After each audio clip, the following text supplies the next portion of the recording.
మానకొండూరు పోయి నువ్వు అరే అన్ని ఎగబెట్టినవా రేవంత్ రెడ్డి, ఆడపిల్లలకు 2500 ఎగబెట్టినావు, ఆడపిల్లలకు స్కూటీలు ఎగ్గొట్టినావు, తులం బంగారం ఎగ్గొట్టినావు, ఫీజు రియంబర్స్మెంట్ ఎగ్గొట్టినావు అని నేను మాట్లాడినా.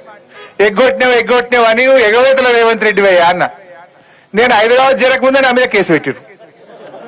ఎందుకు కేసు అంటే రేవంత్ రెడ్డి నువ్వు ఎగవేతల రేవంత్ రెడ్డి అంటవాడు. ఎగవేతల రేవంత్ రెడ్డి అంటే ఆయనకు బాగా నొప్పి అయిందట. నువ్వు ఎగవేట్టినావు కనుక ఎగవేతల రేవంత్ రెడ్డి అన్న. ఇప్పుడు కోతలు పెట్టినావు కనుక కోతల రేవంత్ రెడ్డి అంటున్నా. ఇవాళ మళ్ళీ కేసు పెట్టాడో ఏమో నాకు డౌట్. నేను హైదరాబాద్ వరకు మళ్ళీ ఇవాళ కూడా కేసు అవుతుందని నాకైతే డౌట్ ఉన్నది. పెట్టు ఎన్ని పెడతావు నేను అంటనే ఉంటాం.